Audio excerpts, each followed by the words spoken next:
No capítulo 4 do Evangelho segundo o Espiritismo, diz assim, traz a passagem, né, que diz assim: ninguém poderá ver o reino de Deus se não nascer de novo. Aí nós vamos refletir a respeito dessa passagem, certo?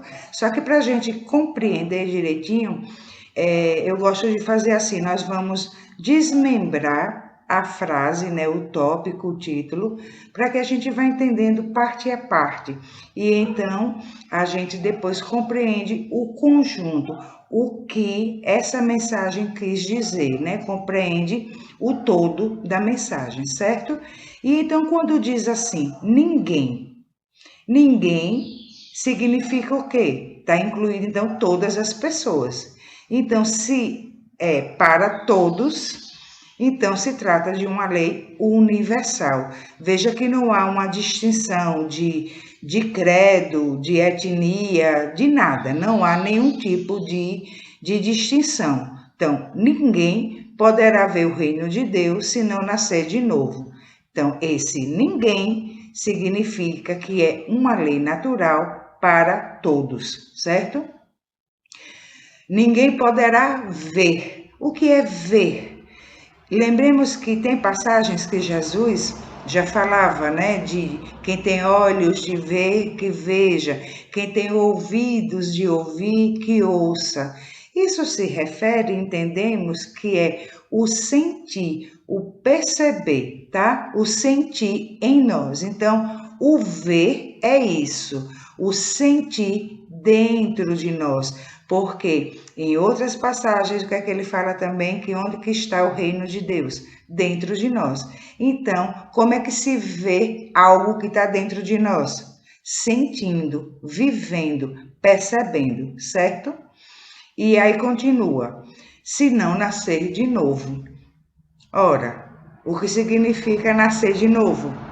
As experiências sucessivas na carne, né? Nós precisamos desse renascimento para que se dê novas experiências e através dessas novas experiências vamos expandindo a nossa compreensão, expandindo a nossa consciência. Poderíamos filosofar um pouco a respeito, né, desse nascer de novo, como nos tornarmos um novo ser nessa mesma existência, sim.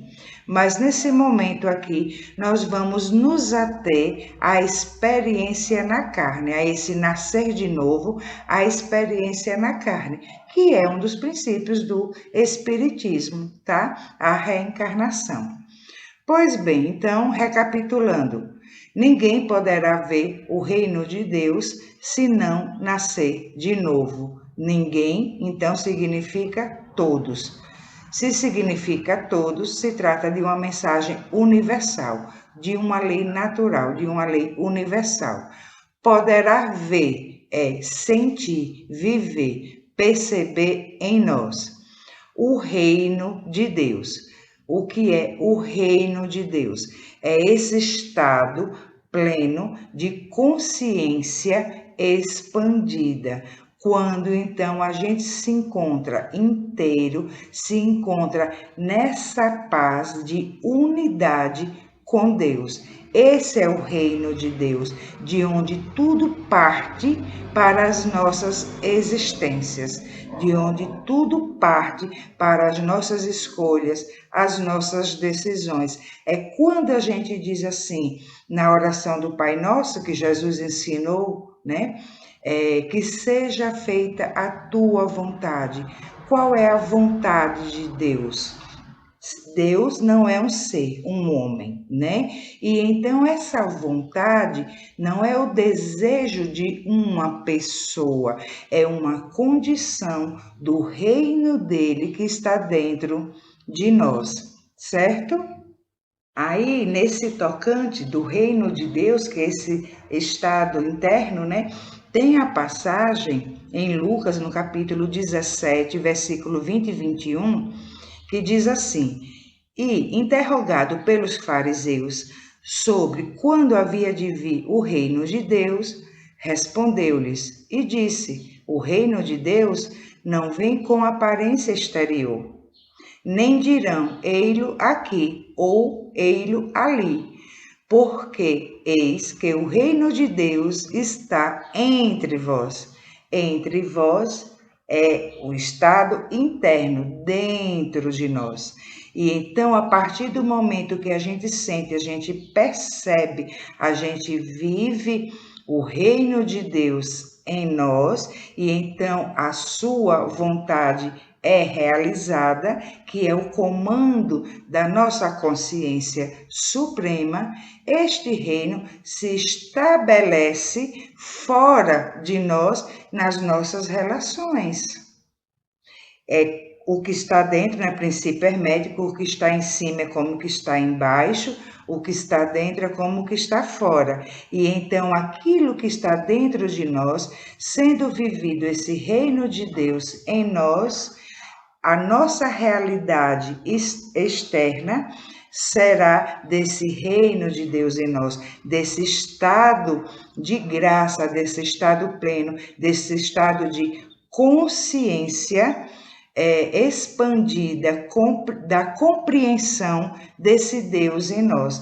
E então vai permear as nossas relações. Então, veja que será de dentro para fora e não de fora para dentro. Por isso que Jesus disse que nós não diremos, né? Ei-lo aqui ou ei-lo ali. Isto é, olha, o reino de Deus está ali, naquela religião ou com aquela pessoa, né? Ou naquela condição ou naquela situação. Não, o reino de Deus está entre nós, dentro de nós, certo? Abrindo um parêntese aqui, para a gente refletir a respeito, né, dessa forma de Jesus ensinar, né, de explicar, vejamos que era para levar o homem a descobrir esse reino de Deus dentro de si. Jesus não falava nada com o intuito de criar seguidores, né? Ele não dizia assim, olha, o reino de Deus está comigo, vem aqui buscar. Ele disse, eu sou o caminho, a verdade e a vida, no tocante à mensagem que ele trazia para que a gente descobrisse esse reino de Deus dentro de nós, certo? Ele não pertencia a nenhum grupo religioso. Jesus era judeu, mas ele tinha autonomia espiritual. Ele tinha encontrado em si esse reino de Deus. Por isso que ele também falava, né? Eu e o Pai somos um só. O que a gente dirá também quando encontrarmos esse reino de Deus em nós. E essa conexão estará estabelecida numa fusão quando as nossas escolhas, as nossas vivências, né? As nossas decisões, a nossa caminhada aqui terrena será conduzido por esse estado interno de unidade com Deus. Então, nós diremos, eu e o Pai somos um só, porque nós não saberemos mais, né, que se somos nós que estaremos vivendo, né, ou Deus vivendo em nós, porque será uma coisa só, tá? E Jesus, como a gente sabe, não fundou, né, nenhuma religião, tá? As religiões surgiram, as religiões cristãs, né? Surgiram depois dele, certo? Então foram criadas pelos homens. Então não havia formas e rituais de consagração do ser a Deus. Jesus não ensinou nada de uma formação externa para que a gente encontrasse o reino de Deus. Tá? Para que a gente vivesse o reino de Deus. Todos os seus ensinamentos eram voltados para que a gente se conhecesse e, nos conhecendo, descobríssemos o reino de Deus em nós, né? Então, os seus ensinamentos se tratavam todos de ensinamentos universais, porque quando ele disse, né, ninguém poderá ver o reino dos céus se não nascer de novo, porque através das experiências sucessivas na carne vamos descobrindo o reino de Deus em nós, né? Vamos vivendo pouco a pouco esse reino de Deus em nós. Então, como a gente tinha explicado lá no comecinho, esse ninguém é para todos. Então, os seus ensinamentos eram universais, se tratavam de leis universais. Por isso que o reino de Deus não pode se tratar de algo externo, porque quando se trata de algo externo, está dando uma localização desse reino de Deus, uma localização material. E essa localização não é material, essa localização é interna, é o nosso estado de consciência. Tá? É todo o cosmo em nós. Nós somos miniatura do universo. Então, nós somos miniaturas de Deus. Deus está em nós, tá? Que então, pouco a pouco, existência após existência, vamos compreendendo, vamos estreitando essa conexão e deixando que todo esse Deus, todo esse reino viva em nós, se manifeste em nós. Tá? Daí, então, o processo da reencarnação para que aconteça todo esse processo de conhecimento de nós mesmos. Até a gente lembra, e já falamos tantas e tantas vezes sobre isso, né? De Sócrates, que se utilizava muito da frase que tinha no portal do Oráculo de Delfos, né? Conhece-te a ti mesmo e conhecerás os deuses e o universo. Isto é, porque o universo está em nós, nós somos um só com o universo. E se Deus é o todo, se Deus é tudo, se Deus é esse universo, então Deus está em nós. Então, o reino de Deus está em nós. Neste ponto sobre a reencarnação, né, da necessidade dessas experiências sucessivas na carne, nós trouxemos algumas passagens para que a gente possa compreender, né, refletir mais a respeito, passagens essas que vão falar justamente, tá, desse processo da reencarnação, como se trata de uma lei universal, como ela acontece e que se encontra nos textos bíblicos, né, para a nossa compreensão, certo? Então, a primeira dela, que está em Mateus, no capítulo 16, no versículo 13 a 17. Veja, diz assim: E veio Jesus para os lados de Cesareia de Filipe. Essa cidade era uma cidade construída por Herodes Felipe, em homenagem ao imperador César e a ele mesmo. Veja como é que as coisas aconteciam, né? Então, Cesareia de Filipe era uma cidade construída por Herodes Felipe em homenagem ao imperador César e a ele mesmo. Então, Cesareia de Filipe. E interrogou seus discípulos, dizendo, então vamos lá, voltando. E veio Jesus para os lados de Cesareia de Filipe e interrogou seus discípulos, dizendo, quem dizem os homens, né? Que dizem os homens que é o Filho do Homem? E eles responderam, uns dizem que é João Batista, outros que é Elias, e outros que é Jeremias ou algum dos profetas. Disse-lhe Jesus, e vós, que dizeis que sou eu? Respondendo Simão Pedro, disse, tu és o Cristo, Filho do Deus vivo. E respondendo, Jesus lhe disse, bem-aventurado é Simão, filho de Jonas, porque não foi a carne e o sangue que te revelaram isso, mas sim meu Pai que está nos céus. Veja, pelas suposições desta passagem de que Jesus pudesse ser Elias ou Jeremias, né, ou algum dos profetas, percebe-se que os judeus aceitavam a ideia da reencarnação de forma ainda assim meio nebulosa, né, meio indefinida. Eles não tinham uma compreensão ampliada a respeito da reencarnação, certo? evidenciada pela possibilidade de Jesus ser também João Batista, né? João Batista que foi decapitado, tá? Não o João Evangelista, quando Jesus divulgava os seus ensinos. Eles aceitavam, né, a volta à terra dos seus mortos ou de algum deles, mas eles não se aprofundavam nessa ideia, nem da vida futura, nem após a morte, certo?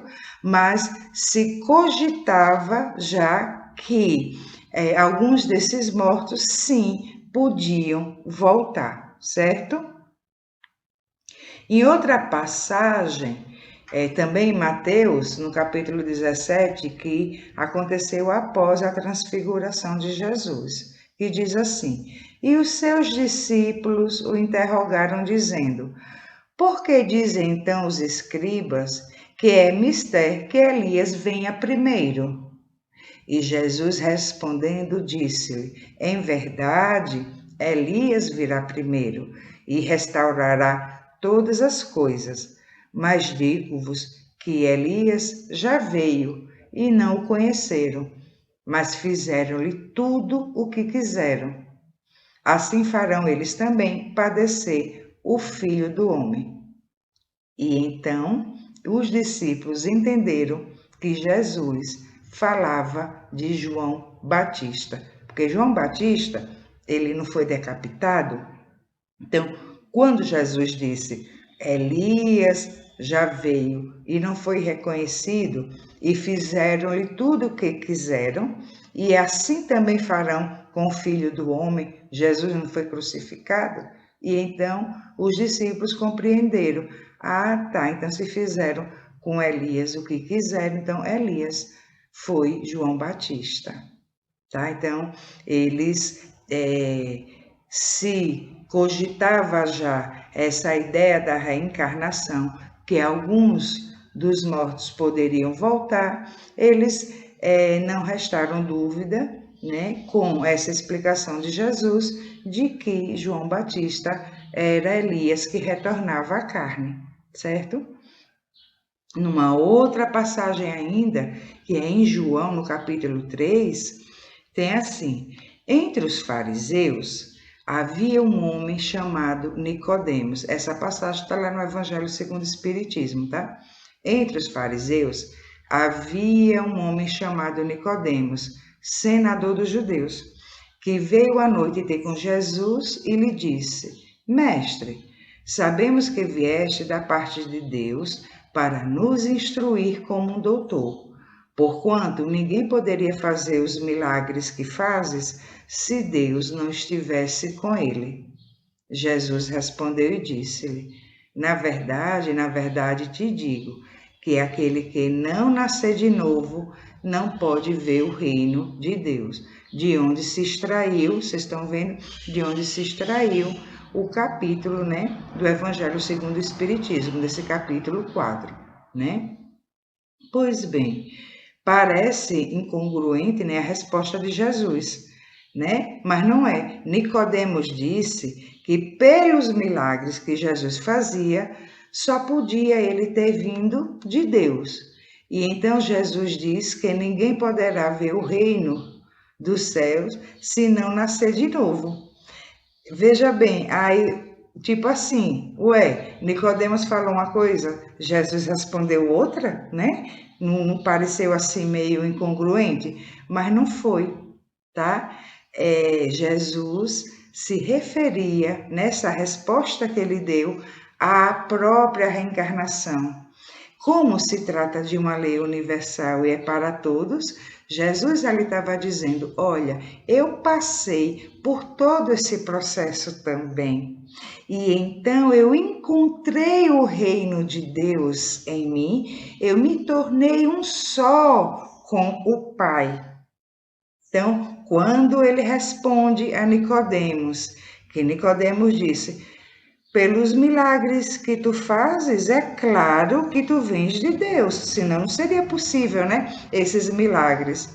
E aí Jesus responde, ninguém poderá ver o reino do céu se não nascer de novo. Que também a gente vai pensar, vai refletir como? Ninguém vai poder fazer esses milagres se não nascer de novo. Porque nessas experiências sucessivas e que nós vamos descobrindo o reino de Deus em nós, deixando viver Deus em nós, toda a nossa capacidade energética de um Deus vivo. O que é Deus vivo? Para dizer que não está morto? Não. Deus vivo é o Deus que vive em nós, né? Então, poderemos fazer grandes coisas e poderemos operar, sim, o que é chamado de milagres, tá? Que aí a gente depois vai compreender também que esses milagres, como se entende, né? No sentido estreito do termo, não existe. O que existe é um conhecimento, uma capacidade energética junto a esse conhecimento do que pode ser feito, do que deve ser feito e para que deve ser feito. Então, você realiza, você dá forma a uma realidade, que era o que Jesus fazia, certo? E então, como tínhamos comentado lá atrás, né, sobre o que significa o reino dos céus, quando citamos em Lucas, no capítulo 17, Jesus então estava se referindo a este reino dentro dele. É como se ele dissesse a Nicodemos: olha, Nicodemos, estes milagres que você vê eu realizar é porque após várias existências, após ter renascido várias vezes, eu despertei o reino de Deus em mim. Então, eu me tornei um só com ele, certo?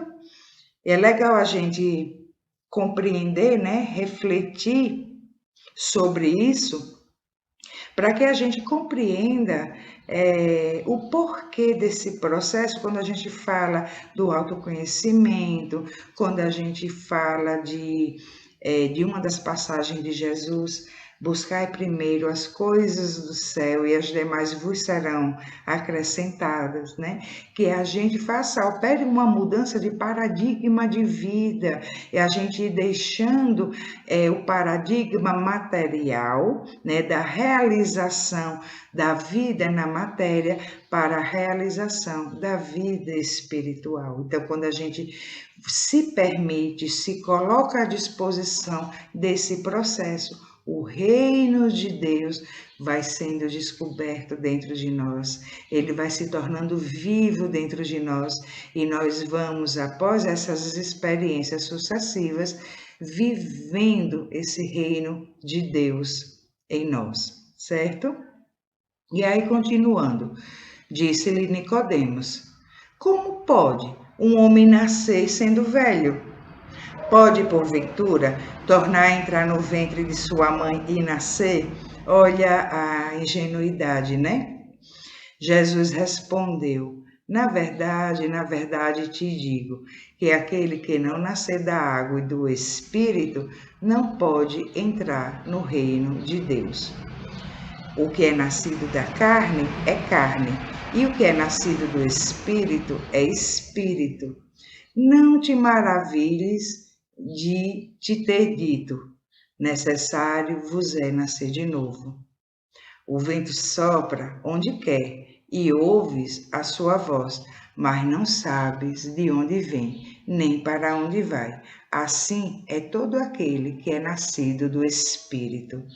Nicodemos respondeu e disse-lhes: como pode ser isso? Jesus respondeu e disse-lhe: tu és mestre de Israel e não sabes disso?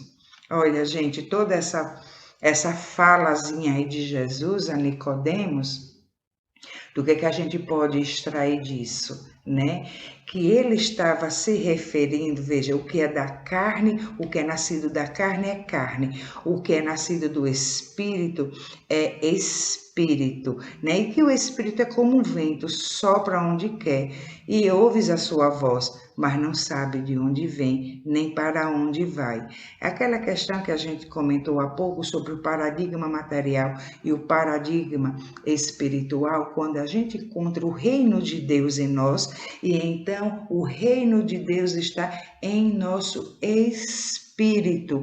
Então a gente não sabe de onde vem, porque não é localizado, não é algo materializado, como a gente quer ver, perceber aqui, como a gente quer viver na experiência aqui. Por isso que lá atrás ele tinha dito assim, olha, o reino de Deus, ninguém vai dizer, olha, tá ali, ou tá acolá, e a gente sair correndo atrás, né, para encontrar esse reino de Deus, mas que está dentro de nós, num estado de não localidade, porque está no todo, e o todo é Deus. O que vai acontecer é da gente sentir e então a gente viver. E como ele disse, sem saber de onde vem, nem para onde vai. Assim é todo aquele que é nascido do Espírito, isto é, esse estado de confiança, esse estado de integração tal com esse reino de Deus em nós, que você não tem mais aquela preocupação do paradigma material de para onde você vai, mas o que você está vivendo. Para que você está aqui? Para que você está nessa experiência? Então, deixar ser conduzido por esse Deus vivo em nós. Deixar ser conduzido por esse universo que está em nós, seguindo esse caminho que não é um caminho material, mas é um caminho de autoencontro, de estreitamento com o universo que está em nós. E então é para o lado de dentro, não é para o lado de fora. Então, se é para o lado de dentro, num estado de não localidade, você não sabe de onde vem e nem para onde vai. Você vai apenas viver, sentir, experimentar na carne este reino de Deus, do seu espírito, que está em seu espírito. Daí, o que é do espírito é do espírito, o que é da carne é da carne. Uma vez que as experiências aqui da carne proporcionam, né, esse autoencontro, mas elas são transitórias, são passageiras, elas ficarão aqui. O que vai seguir junto, né, no seu espírito, que você não sabe para onde vai, o que vai seguir no seu espírito é o aprendizado, é a compreensão que aquela experiência lhe trouxe. E aí, este reino de Deus estará pouco a pouco, depois, né, uma outra experiência, depois uma outra experiência, pouco a pouco, sendo vivido cada vez mais nessas experiências. Então, nós precisamos reencarnar, nós precisamos nascer de novo para vivermos as experiências na matéria, e essas experiências que nos levarão para o lado de dentro. Porque, isso não pode acontecer só na vida espiritual. Acontece na vida espiritual, mas é através das experiências na carne, onde nós experimentamos sentimentos, sensações, emoções na relação com o outro, que nós vamos para o lado de dentro.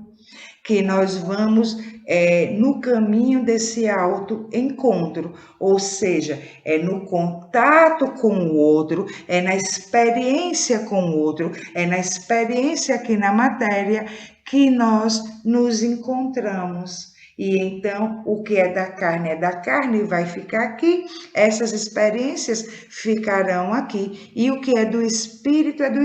Você retorna com o teor daquela experiência no seu espírito, certo? E aí, por fim, né, ele respondeu quando Nicodemos disse: como pode ser isso? E ele falou: tu és mestre de Israel e não sabes isto? Mais uma vez mostrando o paradigma material e o paradigma espiritual, certo? Porque o conhecimento aqui da vida material não vai nos dar o entendimento dessa vida espiritual. Então a gente pode ser mestre, doutor no que for, certo? Mas esse conhecimento, né, essa intelectualização da matéria, não no sentido como Kardec já falou que é preciso intelectualizar a matéria, tá? Em outro momento a gente fala sobre isso, tá? Mas no sentido do conhecimento teórico, não vai nos trazer, nos levar, melhor falando, nos levar a esse autoencontro, tá? Então, sintetizando, né, como eu gosto de fazer, sempre nas nossas reflexões, aí no finalzinho, vamos sintetizar, né, para ficar um pensamento unificado e a gente compreender bem. Reencarnação é uma lei natural, uma lei universal. Então, é para todos, ninguém escapa da reencarnação, tá? O próprio Jesus passou por este processo e encontrou o reino de Deus nele. E nós só veremos o reino de Deus, como diz, né, em nós, passando por este mesmo processo natural de experimentarmos na matéria física, sucessivamente, as experiências que nos levarão para este lado interno do nosso ser, qual seja o nosso espírito, posto que é o espírito que se une ao todo, que é Deus. Assim, a gente compreende que este reino de Deus, como se referiu Jesus, jamais será encontrado na vida material, como ele disse, né? Não está ali nem acolá, mas entre nós. Entre quer dizer dentro de nós. Podemos facilitar esse processo? Podemos, através da vontade, do querer. Eu quero ver, sentir, perceber o reino de Deus dentro de mim.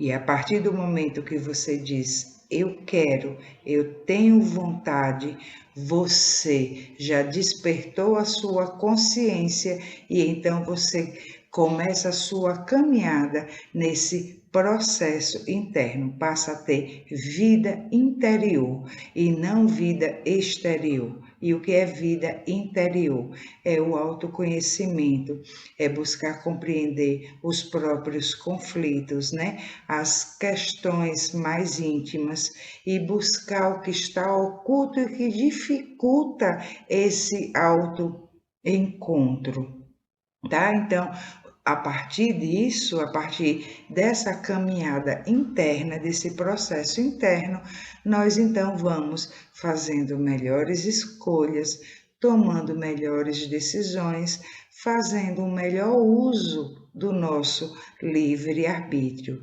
Então, quanto mais a gente se dispõe a facilitar esse processo para a nossa própria paz, para a nossa própria libertação, né? Como Jesus disse, conhecereis a verdade e a verdade vos libertará. E então, para a nossa própria libertação, se a gente se dispõe a esse processo, a gente digamos assim, encurta, né, esse caminho, essas experiências sucessivas na matéria. Enquanto isso, enquanto a gente não se coloca nessa disposição para esse autoencontro e descobrir o reino de Deus em nós, a reencarnação, ela é necessária, ela é indispensável para que isso aconteça, tá? Para que este autoencontro aconteça, tá bom? Agora eu fiz uma coisa, sempre que a gente está estudando passagens do Evangelho, e aí às vezes algumas pessoas comentam assim que tem alguns termos que ainda são desconhecidos para as pessoas e isso dificulta. E aí eu trouxe um extrazinho, né, um bônus dentro dessa reflexão do nascer de novo, né, da reencarnação para ver o reino de Deus, sobre um ponto que algumas pessoas ainda não sabem a que se refere, tá? Que não é bem dentro da reflexão do nascer de novo, mas para que a gente compreenda só do que se trata, tá? Na passagem que nós falamos lá atrás, né? Em João 3, que diz assim: entre os fariseus havia um homem chamado Nicodemos, senador dos judeus, que aí se deu o diálogo, né, com Jesus, que foi quando Jesus disse: em verdade vos digo que ninguém verá o reino de Deus se não nascer de novo. E aí tem essa parte, né? Entre os fariseus havia um homem chamado Nicodemos. E o que era um fariseu, né? Porque Nicodemos era um fariseu. O que é que significa isso, né?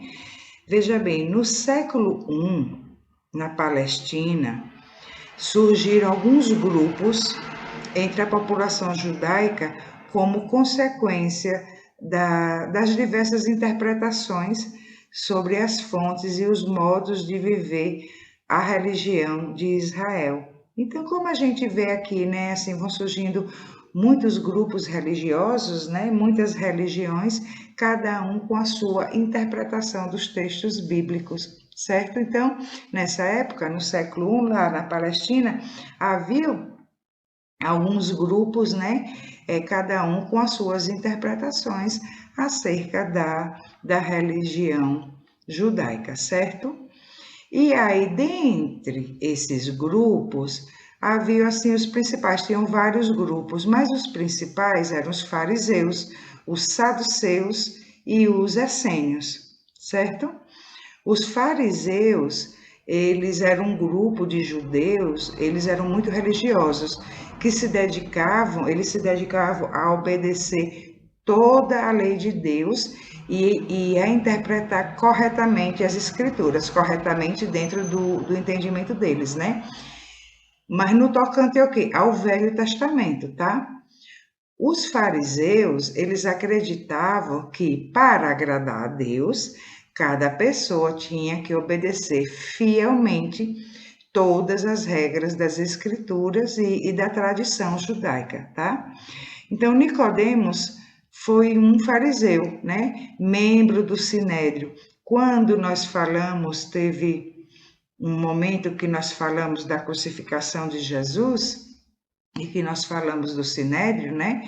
Que era uma organização, uma assembleia que se formava, né? Com sacerdotes, juízes, legisladores, certo?